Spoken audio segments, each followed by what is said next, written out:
සාදු සාදු සාදු. වාසනාවන්ත පින්වතුනි, අද ඔබ හැම දිනම බෞද්ධ මාධ්‍ය ජාලය ඔස්සේ සවස සිදු කරන ඒ සජීවී සූට ධර්ම දේශනා වැඩසටහනත් එක්කයි ඔබ මේ එකතු වෙලා ඉන්නේ.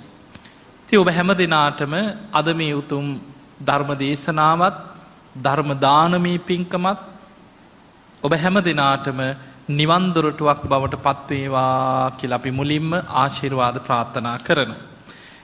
විශේෂයෙන්ම අද මේ ධර්ම දානමේ පින්කම සිදු කරන උදා පියුමි පෙරේරා, ඒ වගේම අමිල පෙරේරා සහ චාන්දනී පෙරේරා කියන ඒ පවුලේ ඒ දරුවන්, ඒ වගේම ඒ බිරිඳ ඇතුළු පවුලේ සෑම සියලු දෙනාම මේ පින්කමට සම්බන්ධ වෙන හැම දෙනාමත් ඔබේ පවුල්වල දූ දරු ඥාති හිත මිත්‍ර ආදී හැම දෙනාටමත් මේ ධර්ම ශ්‍රවණය නිවන් දොරටුවක් බවට පත්වේවා කියලා අපි ආශිර්වාද කරනවා.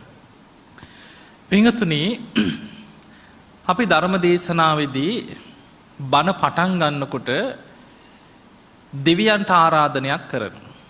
දැන් මේක මේ ධර්ම දේශනාවෙත් කරා. ඔබ බොහෝ ධර්ම දේශනාවල අහලා ඇති. සමන්තා චක්කවාලේසු අට්‍රා ගච්ඡන්තු දේවතා. බුදුරජාණන් වහන්සේ ධර්ම දේශනා කරනකොට උන්වහන්සේගේ දේශනා අතර බුදුරජාණන් වහන්සේ මේ විදිහට දෙවියන්ට ආරාධනා කරපු වගක් දේශනාවල නැහැ. බුදුරජාණන් වහන්සේ දෙවියන්ට ආරාධනා කළත් නැතත් බුදුරජාණන් වහන්සේ දහම් දෙසන්න සූදානම් වෙනකොටම දෙව් බඹුන්ගෙන් පිරීලා යනවා. බුදුරජාණන් වහන්සේ ඔබ දන්නවා ධම්මචක්ක දේශනාව දේශනා කරද්දී බෝමාටු දෙවියන්ගේ ඉඳන් අකනිටා බඹලවට දෙවිවරු ප්‍රීතිගෝසාදිදී අහසේ අතුරු සිදුරු නැතුව දෙවියන්ගෙන් පිරුණා කියන. සමහර දෙවිවරුන්ට අහස ඉඩ නැතුව ඉදිකටු තුඩක් තරම් සියුම් දිව්‍ය ශරීර මවා ගත්තා කියනවා.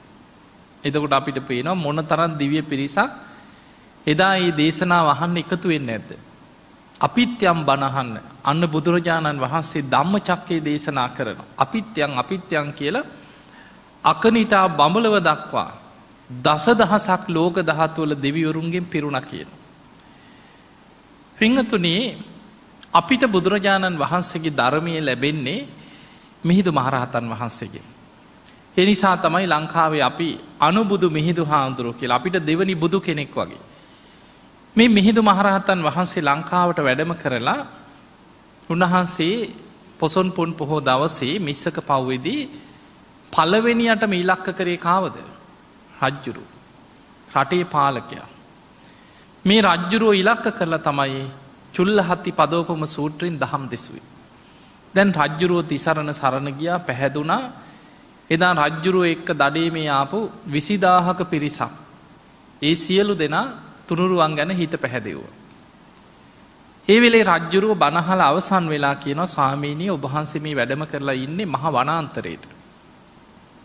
අනුරාධපුරේ මීට ටිකක් ළඟ අපේ මාලිගා රාජධානිය තියෙන එහෙ. ඔබ වහන්සේ අපිත් එක්ක වඩිමු කීවා. එතකොට මිහිඳු මහරහතන් වහන්සේ කියනවා රජතුමා යන්න කීවා. අද රාත්‍රී අපිට කාර්යයක් තියෙනවා. එහෙනම් ස්වාමීනි හෙට දවසේ මාලිගාවේ දානි සූදානම් කරනවා. ඔබ වහන්සේලා දානෙටම වඩින්න කියලා ආරාධනා කරලා රජ්ජුරුවයි පිරිසයි ගියා. දැන් අර මිස්සක පව් ඒ වෙනකොට කැලයක්. මේ මහා වනාන්තරයේ රාත්‍රී මිහිඳු මහරහතන් වහන්සේ එතන වැඩ හිටියා. ඉත්තිය, උත්තිය, සම්බල, බද්දසාල, සුමන සාමණේරයන් වහන්සේ තමයි 이르දි බල සම්පන්නම කෙනා. ධර්මාශෝක රජ්ජුරුවන්ගේ මුණුබුරා. මිහිඳු මහරහතන් වහන්සේ සුමන සාමණේරයන් වහන්සේට පැවරුවා, ඔබ වහන්සේ මේ ගල මුදුනට වැඩම කරලා අභිඥා පාදක ධ්‍යානයකට සමවැදිලා මුළු ලංකා භූමිය පුරාම ඉන්න දෙවි දේවතාවරුන්ට, අමනුෂ්‍යයන්ට, යක්ෂයන්ට, ඒ විතරක් නෙමෙයි බෝමාටු, චාතුම් මහරජික, තාවතිංස යාම ඉහළට මේ දෙව් බඹුන් සියලු දෙනාට ඇහෙන්න 이르දියෙන් ගෝසාවක් කරන්න කිය බණහන්න එන්න කියලා මිස්සක පව්වට.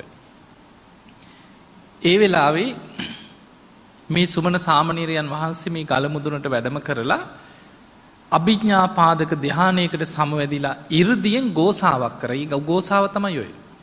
සමන්තා චක්කවාලේසු අට්ඨා ගච්ඡන්තු දේවතා සද්ධම්මම් මුනි රාජස්ස මුනීන්ද්‍රයන් වහන්සේගේ සද්ධර්මයේ ශ්‍රවණය කරන්.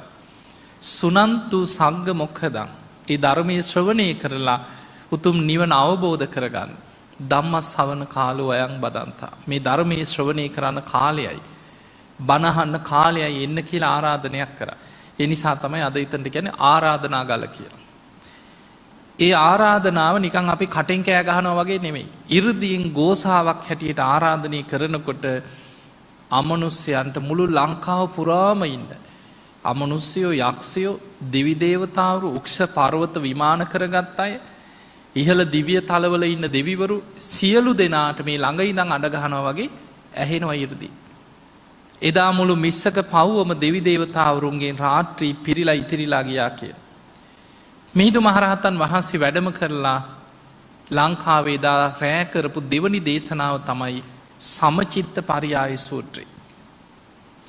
ඒ දේශනාවෙන් දෙව් බමුණට අර අමනුෂ්‍යයන්ට බණ කිව්වා. ඒ තමයි දෙවනි දේශනාව. එතකොට ඔන්න ඔය ආරාධනාව මිහිඳු හාමුදුරන්ගෙන් තමයි අපිට ධර්මයේ ලැබුණේ. අපේ සංස්කෘතිය අපේ බුදුදහම මේ ඔක්කොම මිහිඳු මහරහතන් වහන්සේගේ වැඩම කිරීමත් එක්ක ගොඩ නැගුණේ. ඒ නිසා අදත් අපි බණ කියනකොට ඉස්සරලාම ආරාධනාව කරලා තමයි බණ පටන් ගන්න. දැන් අපි දෙවිවරු ගැන චුට්ටක් අද කතා කරමු. දිව්‍ය ලෝකේ යන්න එහෙම කැමති නැද්ද? නිකන් හොඳ නෑ වගේද ඉතින්? සැප වැඩි වගේ හිතෙනවද? අම්මෝ නෑ කියලා. පිංගතුනි දෙවිවරු ගැන චූට්ටක් අපි ධර්මානුකූල කරුණු ටිකක් විමසලා බලමු. ඔබ දන්නවා බුදුරජාණන් වහන්සේට අපි කියනවා සත්තා දේව මනුස්සානං කියලා. උන්වහන්සේ මනුස්ස ලෝකේ අපිට විතරක් ශාස්ත්‍රවරයෙක් නෙමෙයි. දෙව් මිනිසුන්ගේම ගුරුවරයා තමයි බුදුරජාණන් වහන්සේ. දෙවියන්ට නිවන් මඟ පෙන්වන්නේ බුදුරජාණන් වහන්සේමයි. මේ මනුස්ස ලෝකේ අපිට වඩා වැඩිපුරම බුද්ධ ශාසනයෙන් නිවන් දැක්කේ මාර්ගඵල ලැබලා තියෙන දෙවිවරු. බුදුරජාණන් වහන්සේ පිරිනිවන් පානකොට මාර්ගඵල ලැබපු සම්පූර්ණ ප්‍රමාණය අපිට හිතා ගන්නවත් බෑ. සූවිසි අසංඛ්‍යයේ 9 කෝටි 60 ලක්ෂයක් කියන. උතනින් මනුස්ස ලෝකේ ඊටාම සුළු පිරිසයි. වැඩිපුරම දෙව් බඹුන්. දැන් ඔබ දන්නවා ධම්මචක්ක දේශනාව අහලා තියෙනවනේ ධම්සක් පැවතුම් සූත්‍රය. එදා බුදුරජාණන් වහන්සේ බුදු වෙලා කළපු පළවෙනිම දේශනාව. කී දෙනයිද මනුස්ස ලෝකෙන් බණ ඇහුවේ? 5 දෙනයි. කොණ්ණඤ්ඤ වප්ප බද්දිය මහානාම අස්සජෝයි 5 දෙනා. හැබැයි ඒ දේශනාව අහන්න දසදහසක් ලෝක ධාතුවල දෙවියන් අහසේ පිරීලා ගියා කියලා. ධම්මචක්ක දේශනාව අවසන් වෙනකොට අර 5 දෙනාගෙම විශ්වාසයෙන් සද්ධාවෙන්ම බණ ඇහුවේ කවුද? කොණ්ණඤ්ඤ හාමුදුරුවෝ. අනිත් අයට සැක ඔය බුදු වුණා කිව්වට දුෂ්කර ක්‍රියාව අතහැරලා කොහොම විශ්වාස කරන්න කියලා බුදුහාඳුර ගැන සැකෙන් හිටියේ. එතකොට ධම්මචක්ක දේශනාව අවසන් වෙනකොට සෝවාන් වුණේ කොණ්ණඤ්ඤ හාමුදුරුවෝ විතරයි. ධම්සක් පැවතුම් සූත්‍ර දේශනාව අටුවාවේ සඳහන් වෙනවා 18 කෝටියක් දෙවියන් මාර්ගඵල ලැබුවා කියලා ඒ දේශනාව අහලා. එතකොට මනුස්ස ලෝකෙන් එක්කෙනෙක් සෝවාන් වෙනකොට ඒ දේශනාව මහපු දෙවිවරුන්ගේ 18 කෝටියක් මාර්ගඵල ලබනවා. ඊළඟට ඔබ දන්නවනේ පුංචි රාහුල හාමුදුරුවෝ ගැන. බුදුරජාණන් වහන්සේගේ ගිහි කල පුත්‍ර රත්නේ රාහුල හාමුදුරුවෝ. මේ රාහුල කුමාරයා පැවිදි වෙන්නේ අවුරුදු 7 දී. එදා බුදුරජාණන් වහන්සේ බුදු වෙලා කපිලවස්තුපුරයට වැඩම කරපු ගමනේ තමයි පියාණනි මට දායාදි දෙන්න කියලා දුවගෙන ගිහිල්ලා ශ්‍රී හස්තේ එල්ලිලා උන්වහන්සේ කරගෙන ගිහිල්ලා තථාගතයන් වහන්සේ සතු දායාදි දෙන්න කියලා රාහුල කුමාරයා පැවිදි කරා. එතකොට අවුරුදු 7 දී පැවිදි වුණාට රාහුල ස්වාමීන් වහන්සේ රහත් වෙලා තියෙන්නේ අවුරුදු 16 18 වගේ වයසේදී. බුදුරජාණන් වහන්සේ නිතර බලනවා රාහුලයන් වහන්සේගේ ඉන්ද්‍රිය ධර්ම තාම වැඩිලා නැහැ. දවසක් බුදුරජාණන් වහන්සේ මහා කරුණා සමාපත්තියේ ලෝකෙ දිහා බලනකොට එදා සවැත් නුවර ජේතවනේ වැඩ හිටියේ. පුංචි රාහුල හාමුදුරන්ගේ ඉන්ද්‍රිය ධර්ම මෝරලා දැන් වැඩිලා. ධර්මාවබෝධයට හික්මවන්න කාලයයි. බුදුරජාණන් වහන්සේ කුටියෙන් එළියට වැඩම කරා රාහුල හාමුදුරුවෝ ඉන්නවා දැක්කා. රාහුල ওই නිසීදනයත් අරගෙන තථාගතයන් වහන්සේ සමග වඩින්න කියලා බුදුරජාණන් වහන්සේ ඉදිරියෙන් වැඩියා. දැන් පුංචි රාහුල හාමුදුරුවෝ නිසීදනය අරගෙන පස්සෙන් වඩිනවා. දන්නේ නැහැ කොහෙටද යන්නේ කියලා. දැන් හිතන්න ඔය සිදුවීම ඇස් දෙකෙන් දකින අය ජේතවනයේ හිටපු භික්ෂූන් වහන්සේලා පාර දෙපැත්තේ හිටපු මිනිස්සු කොහොමද දැක්කේ? අන්න බුදුහාමුදුරුවෝ වැඩියා, අන්න රාහුල හාමුදුරුවෝත් පස්සෙන් වැඩියා. ඔච්චරයි ඉන්නේ. හැබැයි දෙවිවරු බූමාටු දෙවියන්ගේ පටන් අකනිටා බඹලව දක්වා දෙවිවරු ප්‍රීතිඝෝෂා කරන. අන්න අද රාහුලයන් වහන්සේ අරහත්වයට හික්මවනවා. අන්න බුදුරජාණන් වහන්සේ අන්දවනයට වඩිනවා. අපිත්‍යං කියලා බුදුරජාණන් වහන්සේ පුංචි රාහුල හාමුදුරුවෝ සමග අන්දවනයට වඩිනකොට දෙවියන්ගේ මුළු අන්දවනයේම අතුරු සිදුරු නැතුව පිරීලා ඉවරයි කියලා. එතකොට වෙනම ආරාධනයක් කරලාද? නෑ. බුදුරජාණන් වහන්සේ හිතනකොට ඒ සිතුවිල්ල දෙවියන් දකිනවා. එදා බුදුරජාණන් වහන්සේ පුංචි රාහුල හාමුදුරන්ට දේශනා කරපු දේශනාව තමයි රාහුලෝවාද සූත්‍රය. ඒ දේශනාව අවසන් වෙනකොට රාහුලයන් වහන්සේගේ හිත කෙලිසුන්ගෙන් මිදිලා උතුම් අරහත්වයට පත් වුණා. ඒ බණහපු දෙවිවරුන්ගේ බොහෝ දෙවි දේවතාවරු මාර්ගඵල ලැබුවා කියලා දේශනාවේ තියෙනවා. එතකොට අපිට පේනවා මේ දෙවියන්ට ධර්මාවබෝධ කිරීමේ කුසලතාවය තියෙනවා. දැන් ඔබ දන්නවා දෙදෙව්ලොවට අධිපති දෙවියෝ කවුද? සක්‍ර දෙවියෝ. මේ බුද්ධ ශාසනය තුළ වැඩිපුරම බුද්ධ ශාසනය තුළ බැඳීමක් තියෙන සක්‍ර දෙවියොත් එක්ක. පාරමී පුරණ කාලේ බෝසතාණන් වහන්සේට පාරමී පුරන්න වැඩිපුරම උදව් කරලා තියෙන සක්‍ර දෙවියෝ. උන්වහන්සේ පාරමී පුරණකොට වෙස් වලාගෙන එනවා. ඔබ දන්නවා වෙස්සන්තර ආත්මේ සක්‍ර දෙවියෝ තමයි බමුණෙක් විදිහට ආවේ දේවිය දන් දෙනකොට. ඒ වෙලාවේ සක්‍ර දෙවියන් අහසට පැන නැගලා කිව්වා මම සක් දෙවිදු දැන් ඔබේ පාරමී සම්පූර්ණයි කිව්වා. මෙන්න දේවිය ඔබටම කියලා ආපහු වෙස්සන්තර තාපසයන් වහන්සේට දේවිය පැවරුවා. පවර්ලා කිව්වා දැන් ආයි කාටවත් දන් දෙන්න අවශ්‍ය නැහැ. ඔබේ පාරමී සම්පූර්ණයි. ඊළඟට ඔබ දන්නවා දහම් පිපාස් දහම් සොණ්ඩ ජාතකයේ ධර්ම පිපාසාවෙන් ගියේ රාජ්‍ය පව අතහැරලා බණපදයක් අහන්න හොය යනකොට දවසක් මහ වනාන්තරයේදී හිතුණා කවුරු හරි මට බණපදයක් කියලා දුන්නොත් මගේ ජීවිතේ හරි පූජා කරනවා. ඔබ දන්නවා බෝසතාණන් වහන්සේලා පරමත්ත පාරමිතාව පුරනවා. ජීවිතේ පූජා කරමින් පාරමී පුරන්න ඕනේ. ඒ සිතුවිල්ල එනකොටම සක්‍ර දෙවියන්ට අරමුණු වුණා. පාරමී පුරන්න උදව් කරන්න විශාල යක්ෂයෙක් වගේ වෙස්වලාගෙන ආවා. කැලේ ඇතුලේ මතුවුණා. මතුවෙලා කිව්වා ඔබ හොයන දේ මන් දන්නවා කිව්වා. පෙර වැඩ හිටිය බුදු කෙනෙක්ගේ බණපදයක් මන් දන්නවා ගාථාවක්. කියන්නම් කිව්වා. ඊට පස්සේ බෝසතාණන් වහන්සේ දහම්සොන් රජුරෝ කියනවා අනේ මට මේ බණපදේ කියන්න මං ඉල්ලන ඕන දෙයක් දෙන්නම් කිව්වා. හැබැයි දැන් මට දෙන්න තියෙන්නේ මගේ ජීවිතේ විතරයි. මං රාජ්‍ය අතහැරලා යන කෙනෙක්. එතකොට මේ යක්ෂයා බඩ අත ගහලා ඈනුමක් කරලා කිව්වා මං හොඳටම බඩකින්නේ ඉන්නේ කිව්වා. මං ඔබව මරාගෙන කනවයි කිව්වා. එතකොට බෝසතාණන් වහන්සේ කියනවා ඉස්සල්ලා මට බණපදේ කියන්න කිව්වා. ඊට පස්සේ මාව මරාගෙන කන්න කිව්වා. කලින් මාව මැරුවොත් බණහන්නේ කවුද? ඉස්සල්ලා බණපදේ කියන්න කිව්වා. බණපදයක් අහලා මැරුණත් කමක් නැහැ කියලා හිත හදාගත්තා. අවසානයේ මේ යක්ෂයා කියනවා බණහල පැනලා දිවුවොත් එහෙම ඒ නිසා අපි දෙන්නටම එකඟ වෙන්න පුළුවන් තැනකට එමු කියනවා. අන්න අර කන්ද උඩ තියෙනවා විශාල ගලක්. ඔය ගල උඩට නැගලා පහළට පනින්න කියනවා. මන් දන්න ගාථාව පල්ලෙහා ඉඳන් කෑ ගහලා කියන්නම් කියලා. ඒ බණපදේ අහගෙනම පහළට පනින්න කියනවා. කැමති වුණා අන්තිමට. අපේ බෝසතාණන් වහන්සේ අර ගල උඩට නගිනවා පියවරෙන් පියවර හිතනවා අතීතේ වැඩ සිටිය බුදු කෙනෙක්ගේ බණපදයක් මට ඇසේවා. ඒ බුදුරජාණන් වහන්සේ පෙර බුදුවරු වෙනුවෙන් මගේ ජීවිතේම පූජා වේවා. මට ගාථාවක් හෝ බණපදයක් හෝ ඇසේවා. ඒ ධර්මයට මගේ ජීවිතේ පූජා වේවා කියලා ගල උඩට නැගලා බලනකොට විශාල යකෙක් කට ඇරගෙන ඉන්නවා පල්ලෙහා. තුනුරුවන්ට ජීවිතේ පූජා කරලා බණපදයක් ඇසේවා කියලා පැන්න පල්ලෙහාට. පහළට පනිනකොටම යකෙක් වගේ වෙස්සලාගෙන හිටියේ කවුද? සක්‍ර දෙවියෝ. ඒ සැනින් අහසට පැන නැගලා අහසින් දෑතින්ම පිළිගත්තා. දිව්‍ය ලෝකෙටම එක්කන් ගෙනහිල්ලා සක්‍ර දෙවියන්ගේ දිව්‍ය ආසනීයම වඩා හිඳවලා ධර්මයේ කියලා දීලා රාජ්‍යය ගෙනල්ලා පිහිටෙව්වා.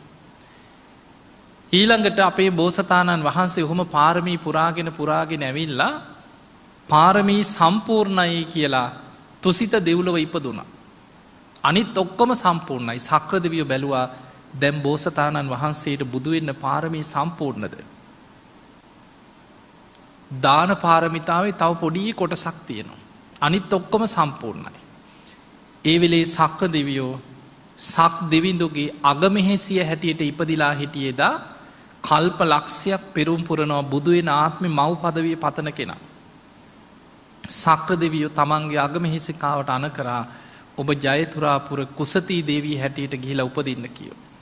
වර 10ක් අරගෙන දෙවියන්ගෙන් අවසර අරගෙන දේවී චුත වෙලා මනුලොවට ආවා. තුසිත දෙව්ලොව හිටිය සංජේතයෙන් රජ්ජුරු හැටියට උපදින්න. කල්ප ලක්ෂයක් පෙරුම් පුරනවා බුදු වෙන ආත්මේ පිය පදවිය ප්‍රාර්ථනා කරපු කෙනා.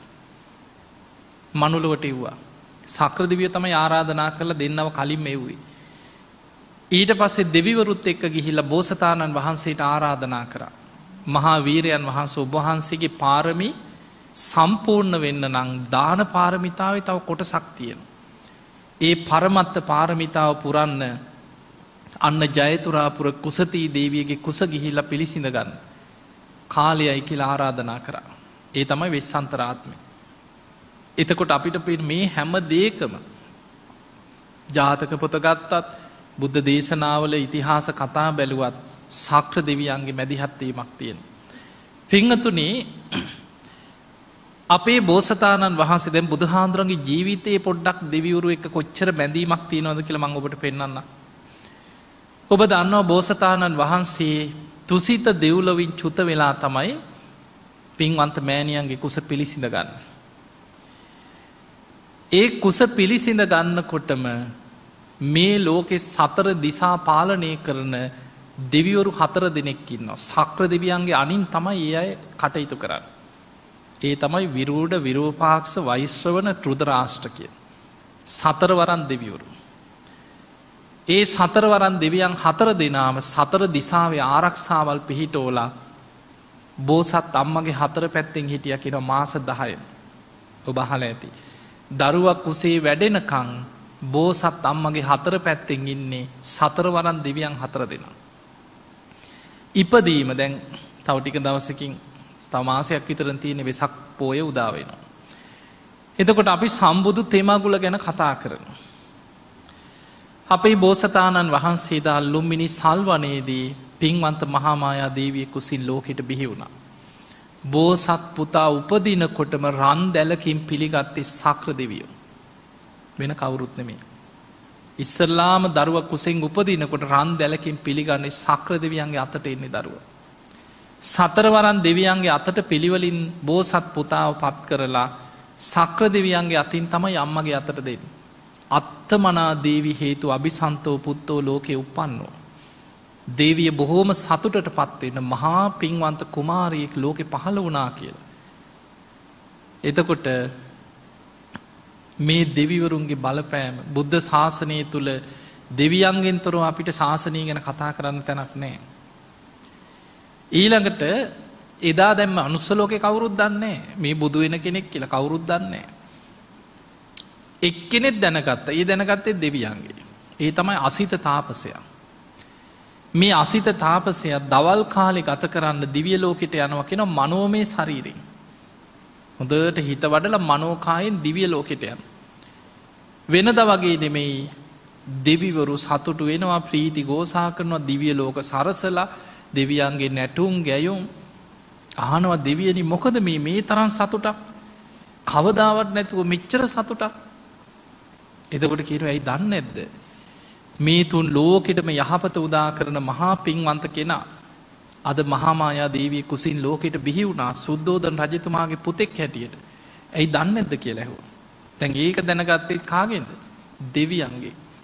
එහෙම මාව මනුස්ස ලෝකෙට ඇවිල්ලා මාලිගාවට ගිහිල්ලා සුද්ධෝදන රජතුමාගෙන් අහනවා රජතුමනි පුත් කුමාරයෙක් ලැබුණද? මට බලන්න පුළුවන් දැහුවා. එකින් එක මහා පුරුෂ ලක්ෂණ විමස බැලුවා මේ කෙනා මේ කියන විදිහ පින්වන්ත කෙනෙක්ද කියලා. එතකොට බලන්න ඒ දැනගත්තේ දෙවියන්ගේ. දැන් අපි ගමු උන්වහන්සේ වසර 29ක් ගිහි ජීවිතය ගත කරා. අංගුත්තර නිකායේ තියෙනවා අපේ බෝසතාණන් වහන්සේට නිසි වෙලාව එනකොට සතර පෙරනිමිති පේන්න සැලැස්වේ සක්‍ර දෙවියන්ගේ මැදිහත් වීමෙන් කියලා දේශනාවෙම තියෙනවා. මොන විදිහ ආරක්ෂාවල් යොදලා තිබ්බත් සක්‍ර දෙවියන්ගේ මැදිහත් වීමෙන් සතර පෙරනිමිති පේන්න සලස්සනවා. එතකොට ඊළඟට අභිනිෂ්ක්‍රමණය කරපු දවස හිතන් චන්න ඇමතියා සමඟ කන්ත කසුපිට නැගලා එදා රාත්‍රී අභිනිෂ්ක්‍රමණය කර. ඔය නගර සූත්‍රයේ කියලා තියෙන අංගුත්තර නිකායේ දේශනාව. ඒ නගර සූත්‍රය බුදුහාඳුරු පෙන්නනවා රාජ්‍යයක් ආරක්ෂා කරගන්න හැම රාජ්‍යකම තිබිලා තියෙන ආරක්ෂිත ක්‍රම ගොඩක්. දැන් අපේ රට වගේ නෙම ඉන්දියාව ගත්තහම සොළොස් මහා ජනපද වෙන වෙනම දේශ සීමාවෙන් කරගත්ත රාජ්‍ය ගොඩක් තිබ්බේ. ඒ හැම රාජ්‍යකම රජවරු ඉන්නේ කොයි වෙලෙත් බයෙන් ඉන්නේ වෙනත් රාජ්‍යකින් ආක්‍රමණයක් කරේ කියලා. එතකොට රජ්ජුරුව මොකද කරන්නේ? රජ්ජුරුවන්ගේ ප්‍රධාන රාජකීය නගරය වටේ උස් තාප්පයක් හදාගන්න. එක පාට කඩාගෙන ඉන්න බැරි ලොකු ප්‍රාකාරයක් හදනවා. ඒ තාප්පෙට එළියෙන් ගැඹුරු දියාගලක් හනිනවා කියන. ඊළඟට විශාල දොරටුවක් හදාගන්නවා එක පාට අරින්න බෑ. ඒක තමයි නගරයට ඇතුළෙන ප්‍රධාන ශක්තිමත්ව දොරටුව. ඒ දොරටුව විවෘත කරනකොට යෝධයෝ 100ක් විතර අවශ්‍යයි කියන ශක්තිමත්ම 100 දෙනෙක්ගේ විතර හයියෙන් තමයි දොරටුව විවෘත කරගන්න. දේශනාවේ තියෙනවා අපේ බෝසතාණන් වහන්සේ එදා කන්ත කසුපිට නැගලා අභිනිෂ්ක්‍රමණය කරනකොට මේ නගරේ ద్వාරය දේවතාවරු විවෘත කරලා දුන්නා කියන. ඉබේම දේවානුභාවයෙන් විවෘත වෙලා ඇරුණා කියන. දැන් උන්වහන්සේ ඔහොම බොහෝ දුරක් ගිහිල්ලා අනෝමා නදිය අසලට ගිහිල්ලා කල්පනා කරා මෙතනින් එහාට මං තනියම යා යුතු ගමනක්. ඒ වෙලාවේ මගුල් කඩුවෙන් කෙස් වැටිය කපලා අතේ තියාගෙන සත්‍යක්‍රියාවක් කරා. මම මේ විමුක්තිය කරා යන ගමනේ මට ඒකාන්තයෙන් විමුක්තිය ලැබේ නම් මේ කෙස් පොළොවට නොවැටේවා අහසේම රැඳේවා කියලා අහසට වීසි කරා. යොදුනක් ඉහළ අහසට පැන නැග්ගා කියලා.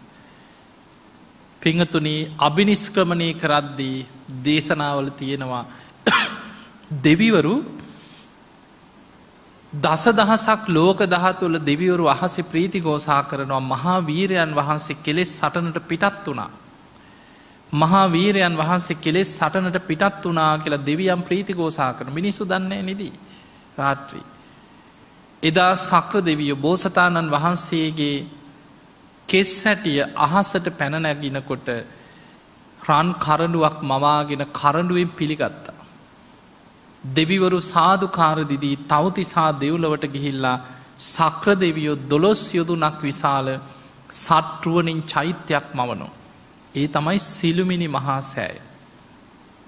අභිනිෂ්ක්‍රමණය කරපු දවසේමයි උන්වහන්සේ වෙනුවෙන් කෙස් වැටිය කපල අහසට වීසි කරද්දී ඒ කේශධාතුන් වහන්සේලා ගිහිල්ලා තැන්පත් කළ සක්‍ර දෙවියෝ තමයි පළවෙනිම චෛත්‍ය මැව්වේ.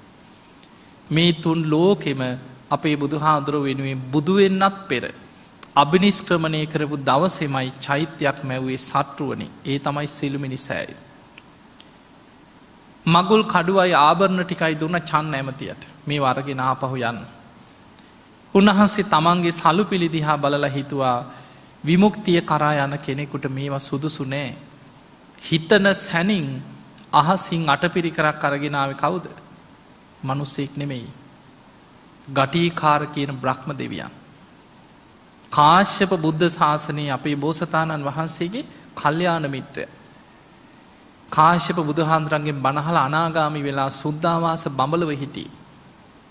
අපේ බෝසතාණන් වහන්සේ අභිනිෂ්ක්‍රමණය කරනකොට ගටීකාර බ්‍රහ්ම දෙවියෝ තමයි අටපිරිකරක් අරගෙන අහසින් ඇවිල පූජ කරේ. ඒ සිවුරු පිරිකර තමයි උන්වහන්සේ දරාගත්තේ.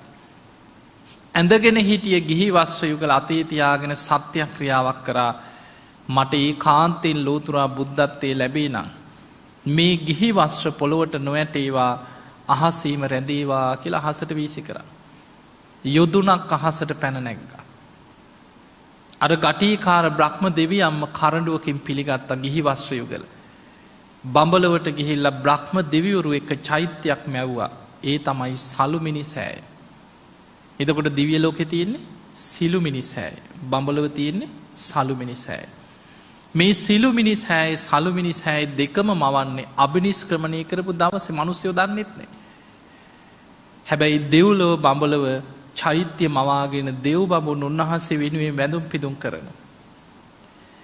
ඊළඟට හිතන්න අවුරුදු 6කට ආසන්න කාලයක් දුෂ්කරක්‍රියා කරා. බුදු වෙච්ච දවස හිතමු දැන් සම්බුදු තෙමගුලේ වැදගත්ම දේ බුද්ධත්වෙන්. අපේ බුදුරජාණන් වහන්සේදා බුදු වෙන්න පෙර දවසේ සුජාතාවගේ කිරිපිඩු දානෙත් වළඳලා සොත්තිය බමුණ දීපු කුසතන මිටියටත් අරගෙන ඇසතු බෝධිය සෙවණි නැගෙනහිර දිසාවට මුහුණලා රාත්‍රී පළවෙනියාමේ පුබ්බේ නිවාසානුස්සති ඥානෙ දෙවනියාමේ චුතෝප්පාත ඥානෙ තුන්වෙනියාමේ පටිච්ච සමුප්පාදේ අනුලෝම ප්‍රතිලෝම වශයෙන් විමසලා හිමිදිරි උදෑසන අරුණෝදය සමගම හිත කෙලෙසුන්ගෙන් මිදිලා සම්මා සම්බුද්ධත්වයට පත් වෙනවා. දැන් උන්වහන්සේ බුදු වුණා කියලා මිනිස්සුયો දැනගෙන ආවද හොයාගෙන ඉතන්ට කවුරුවත් දන්නේ නැහැ මනුස්ස ලෝකේ. කිසි කෙනෙක් දන්න බවක් දේශනාවල නැහැ. හැබැයි දෙවිවරු සාදුකාර දීදී දසදහසක් ලෝක දහතුල දෙවිවරු ප්‍රීතිഘോഷා කරන. ඊළඟට බුදු කෙනෙක් බුදු වෙනකොටම දසදහසක් ලෝක ධාතුවට ආලෝක දහරා විහිදෙනවා කියන. මහා ඝන අන්ධකාරේ පවතින ලෝකාන්තරික නිරයක් සුළු මොහොතකට ආලෝකමත් වෙලා යනවා. හැබැයි මිනිස්සුયો දන්නේ නැහැ. බුදුරජාණන් වහන්සේ බුදු වෙලා සතියක් විමුක්තිස්ව විඳිමින් බෝධි මූලේ වැඩ හිටියා. ඔය දවස් 7ේම සතියක්නේ කවුරුත් ආවද හම්බෙන්නේ නෑ. ඒ සතිය අවසන් වෙනකොට බුදුහාඳුරු බුදු ඇසින් දකිනවා බොහෝ දෙවිවරු ප්‍රීතිഘോഷා කරනවා.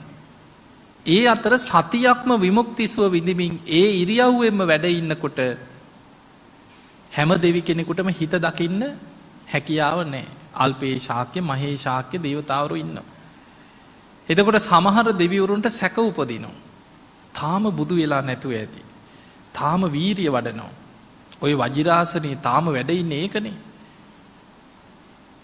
බුදුරජාණන් වහන්සේ දැක්කා දෙවියන් අතර අදහස් දෙකක්. වැඩිපුර පිරිසක් ඒකාන්තයෙන් බුදු වුණා කියලා ප්‍රීතිഘോഷා කරනකොට තව කොටසක් නෑ තාම වීරිය වඩනවා කියලා. දෙව් බමුණුගේ සැක දුරු කරන්න වජිරාසනෙන් අහසට පැන නැගලා යමා මහ පෙළහර පෑව. ඔබ අහලා ඇති බුදු කෙනෙකුට පමණයි යමා මහ පෙළහර පාන්න පුළුවන්. මුගලන් හාමුදුරන්ටවත් බෑ. 이르දිමතුන් අතර අග්‍ර වුණාට. බුදු සිරුරෙන් ගිනි දැල් විහිදෝමින් ජල දහරා විහිදෝමින් අහසේ යමා මහ පෙළහර පෑව.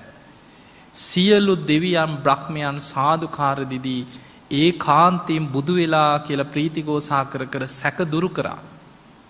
එතකොට දෙව් බමුණුගේ සැක දුරු වුණේ මිනිස්සු ගැන නෑ. දෙවනි සතිය නේත්‍ර පූජාවකින් පූජාවක් පැවැත් අනිමිස ලෝචන පූජා. කවුරුත් මිනිස්සෙක් ආවද හම්බෙන්නේ නෑ. තුන්වෙනි සතියේ රුවන් සක්මනේ යෙදුණා. කවුරුත් ආවද හම්බෙන්න ඒත් නෑ. හතරවෙනි සතියේ සක්‍ර දෙවියෝ තමයි කියන රුවන්ගේ මවන්නේ. ඒ රුවන්ගේ මත වැඩ ඉඳලා ධර්මයේ පරම ගාම්භීරම කොටස් මෙනෙහි කරා. ඒ අභිධර්මයේ ප ဋ ාණ ප්‍රකරණ කොටස් සිහි කරගෙන බුදු නුවණින් විමසගෙන යනකොට මේ පරම ගාම්භීර ධර්මය උන්වහන්සේගේ ලේ ධාතුව පවිත්‍රත්වයට පත් වෙලා බුදු සිරුරෙන් සවනක් ගන්න බුද්ධ රශ්මි දහරා විහිදුණා කියලා. හතරවෙනි සතියේ කවුරුත් මිනිසෙක් ආවද හම්බෙන්නේ? අන්න බුදුරැස් විහිදෙනවා යමල්ලා බලන්න කියලා ආවද? නෑ. දන්නෙත් නෑ මිනිස්සු. පස්වෙනි සතියේ අජපාල නුගරුක මුල වැඩ හිටියා. එතකොට උන්වහන්සේ හිතනවා මේ ධර්මය නම් පරම ගහම්බීරයි.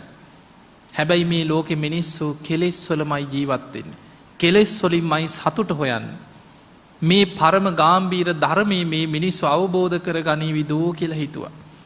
එහෙම හිතනකොට සහම්පති මහා බ්‍රහ්ම දෙවියන් බ්‍රහ්ම ලෝකවලට අධිපති සහම්පති මහා බ්‍රහ්ම දෙවියන් පෙනීදල ආරාධනයක් කරා. නිදුකානන් වහන්ස දහම් දෙසන සේක්වා. සුගතයන් වහන්ස දහම් දෙසන සේක්වා. දෙව් මිනිස් ලෝකයා ගැන කරුණාවෙන් මේ ධර්මය ලෝකයට දේශනා කරන සේක්වා කියලා බණ කියන්න ලෝකයට ආරාධනය කරන්න කවුද. සහම්පති මහා බ්‍රහ්ම දෙවියන්. පස්වෙනි සතිය. හයවෙනි සතිය මුචලින්ද විලාසල හත්වනි සති රාජා ඇතන කිරිපල්රුකමුල. එතනදි තමයි ඔය තපස්සු බල්ලුක වෙළඳ සොහොයුරම් මුණ ගැහෙන ඔන්න මනුස්යෝ දෙන්නේ කම්බෙන්නේ එතනදයා. ඒ ගැනත් දේශනාව තියෙන්නේ මෙහෙම. ඒ තමයි තපස්සු බල්ලුක වෙළඳ සොහොයුරන් 500ක විතර ගැල් පිරිසක් එක්ක වෙළදාම යනවා ඒ ළඟ පාරක යනවා.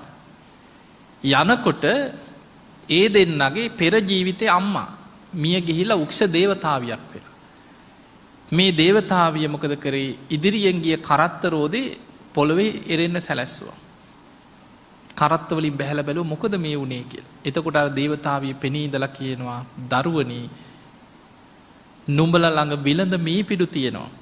නුඹලට පිනක් කරගන්න තියෙනවා. අහනව කවුද ඔබ මම ඔබේ පෙරජීවිතය අම්ම කියනවා. මං මේ උක්ෂයට අධිග්‍රෝහිත දේවතාවිය. මමයි කිව මේ දේ කරේ නුඹලට පින් කරවන්න. අන්න ලෝතුරා බුදු කෙනෙක් පහළ වෙලා දැන් සති 7ක් ගෙවිලා.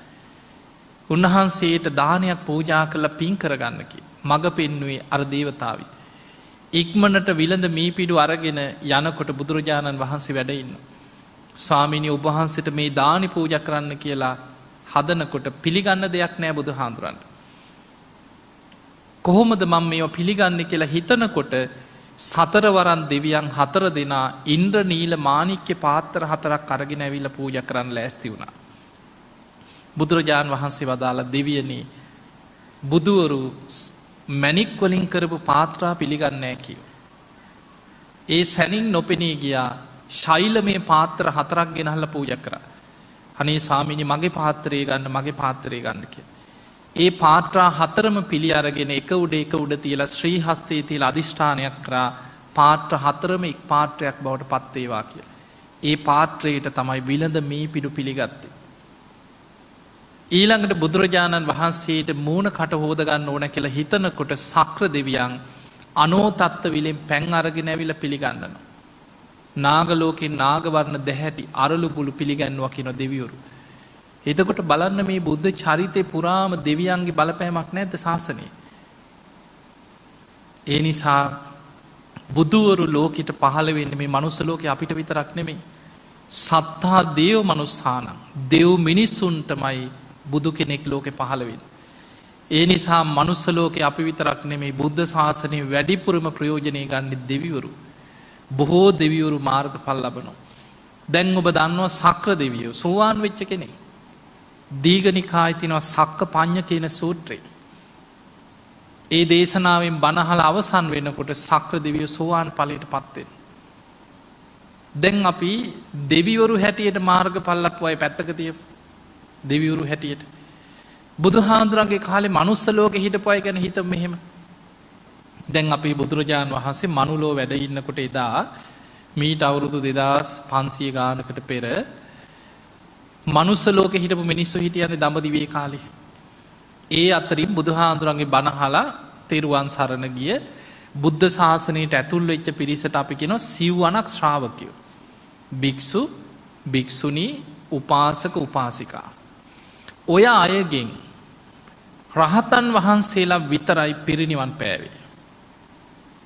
බුදුරජාණන් වහන්සේගෙන් බණ අහලා රහත් වෙච්ච යම්තාක් පිරිසක් හිටියද ඒ අය පිරිනිවන් පෑවා. සසර ගමන අවසන් කරා. පහන් සිලක් නිවිලා ගියා වගේ එතනින් ඉවරයි.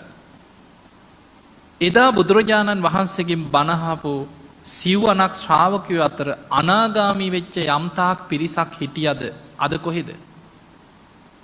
සුද්ධාවාස බඹලව. එදා බුදුරජාණන් වහන්සේගෙන් බණහල මනුලව සකදාගාමි වෙච්ච යම්තාක් පිරිසක් හිටියද. කොහෙද ඒ අයට තව කාමලෝක එක උපතක් තියෙනවා දිවිය ලෝකයේ. එදා බුදුරජාණන් වහන්සේගේ බණහපු මනුස්ස ලෝකෙ කෝටි ගානක් සෝවාන් වෙච්චයි හිටියද. අද කොහෙද දිවිය ලෝකවල. සෝවාන් වෙච්ච කෙනාට තව උපරිම ආත්ම 7ක් තියෙනවා. උපරිම ඊට මෙහා ධර්මාවබෝධි ලබනයි ඉන්නවා. එතකොට එදා බුදුරජාණන් වහන්සේගෙන් බණහපු ධර්මය අවබෝධ කරපු මාර්ගඵලලාභීන් ගත්තත් රහතන් වහන්සේලා විතරයි පිරිනිවන් පෑවේ.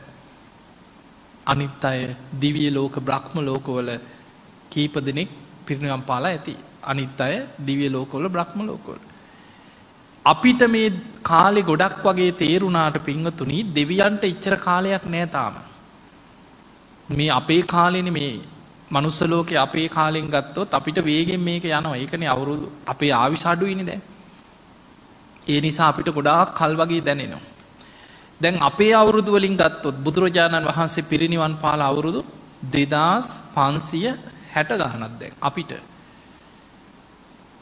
මනුස්සලෝකෙට ආසන්නම තියෙන දිවිය ලෝකෙ තමයි චාතුම් මහාරාජික දිවිය ලෝකෙ. පොළොව ආශ්‍රිත දේවතා කොට්ටාසයක් ඉන්නවා. ඒ අයට කියන භූමාට දෙවිවරු. ඊළඟට දිවිය ලෝක 6න් ඉහළ තියෙන දිවිය තල අතර චාතුම් මහාරාජික දෙව්ලෝ. මනුස්ස ලෝකේ ඉඳන් යොදුන් 42000ක් ඉහළින් කියනවා තියෙන. අටුවාවල පෙන්වන්නේ මේ විදියට. යොදුන් 42000ක්. දුර හොයාගන්න ඕන නම් යොදුනක් කියන්නේ සැතපුම් 16ක්. එතකොට 42000 16න් වැඩි කරන්නේ සැතපුම් වලින් එනවා. තවත් 1.6න් වැඩි කරපුවාම කිලෝමීටර වලින් හොයාගන්න පුළුවන්.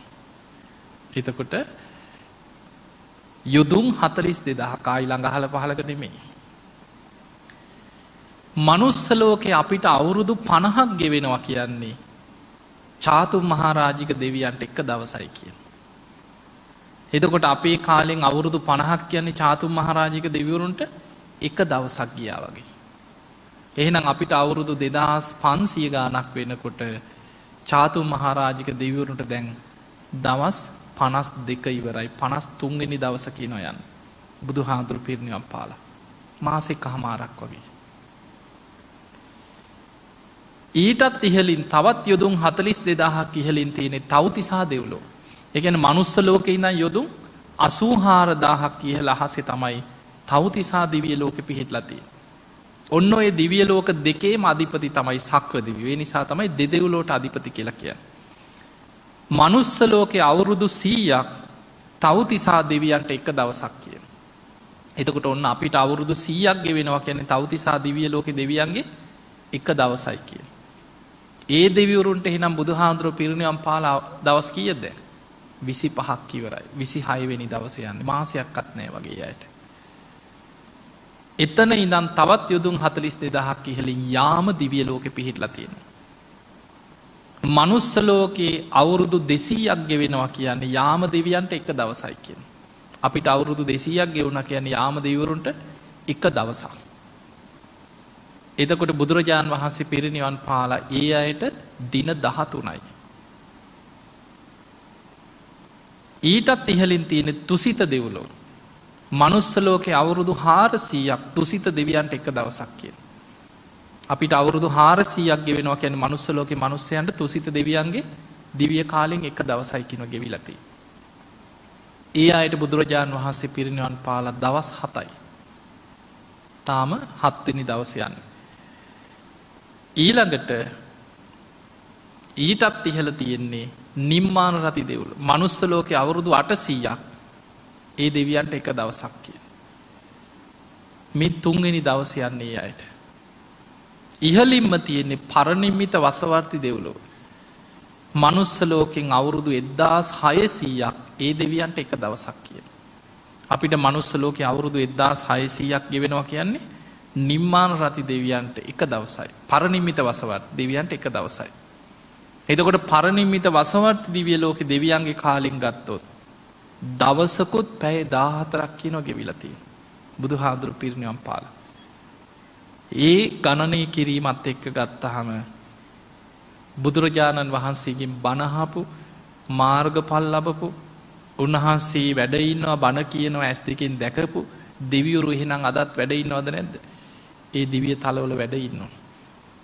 ඒ නිසා පින්වතුනි මේ ධර්ම මාර්ගය යන ශ්‍රාවකයාට ඒකයි බුදුරජාණන් වහන්සේ පරලොවින් රැකවරණයක් පිණිස දේවතානුස්සති කියන භාවනාව පෙන්වුවේ.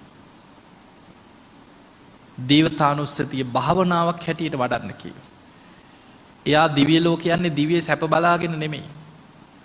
ධර්මාවබෝධය කරා යන කෙනාට කල්යාණ මිත්‍ර සේවනයේ තියෙන සත්පුරුෂ ආශ්‍රයේ තියෙන ධර්මය දියුණු කරන්න පුළුවන් පරිසරයක් එයා අරමුණු කරගන්නවා. පරලොවින් රැකවරණයක්. මොකද සෝවාන් වුණත් කොහෙද උපදින්නේ? දිව්‍ය ලෝකෙක. සකදාගාමී වුණත් උපදින්නේ දිව්‍ය ලෝකෙක. අනාගාමී වෙච්ච කෙනා බඹලෝ උපදිනවා. එහි පිරිනිවන් පාන.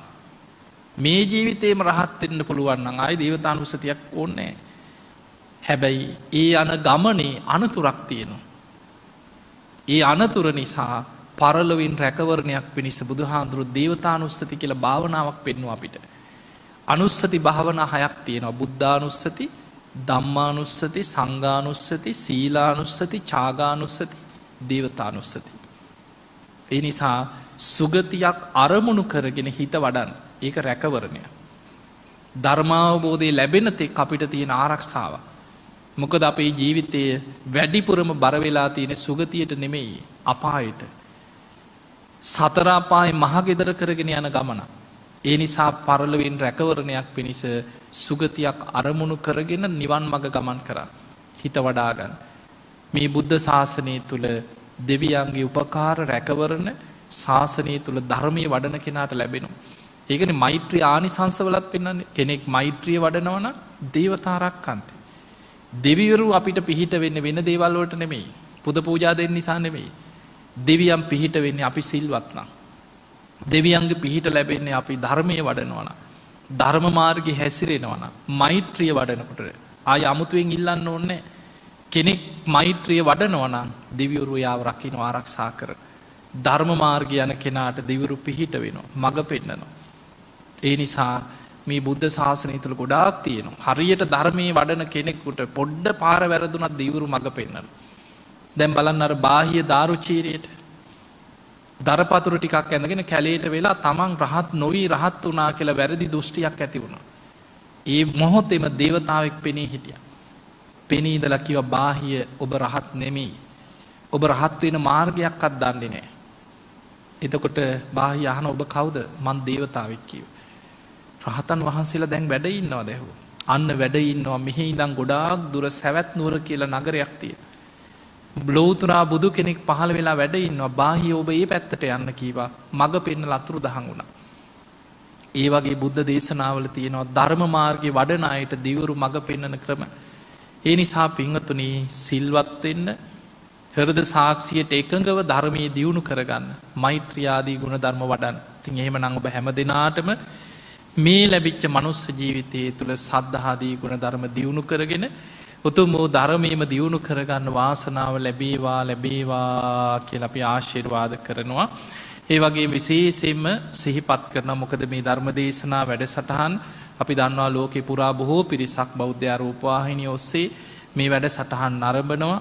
ඉතින් අපිට බොහෝ කාලෙක ඉඳන් ආරාධනා විදේශ රටවල් වලින් ධර්ම දේශනාවලට ලැබෙනවා. ඉතින් අපිට පුළුවන් විදිහට තමයි ඒ සඳහා වැඩම කරන්නේ. ඉතින් මේ වෙසක් පෝය අවසන් වුණාට පස්සේ මැයි මාසේ 23 ඉඳන් සති දෙකක කාලයක් ඇමරිකාවේ ප්‍රදේශ කීපයකම ධර්ම දේශනා සඳහා අපි වැඩම කරනවා.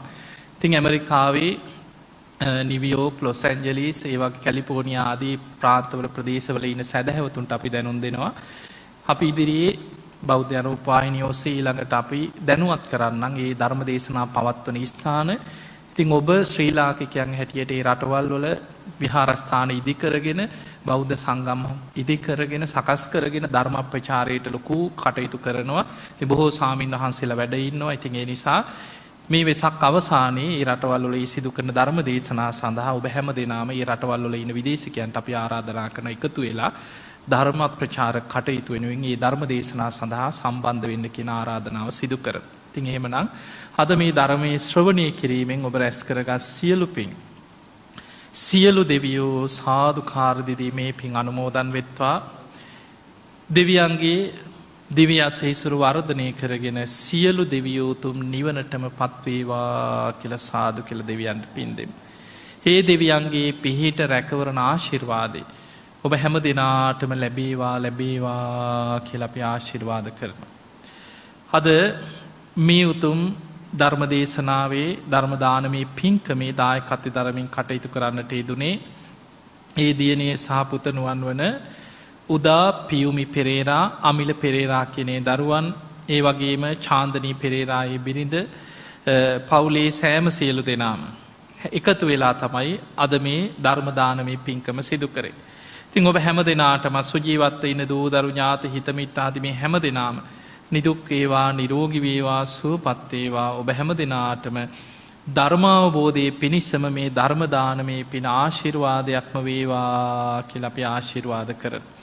ඒ වගේම මිය පරලොව ගිය ඥාතීන් සිහිපත් කළ පින් අනුමෝදන් කිරීම අරමුණක් CLB පෙරේරා සියා AD ලීලාවතී පෙරේරා ආච්චම්මා ඒ වගේම VD අල්විස් සියා සෝමාවතී ද අල්විස් ආච්චි ඇතුළු පරම්පරාගත මිය පරලොව ගිය සියලු ඥාතීන් සාදුකාර දීදී මේ පින් අනුමෝදන් වෙත්වා.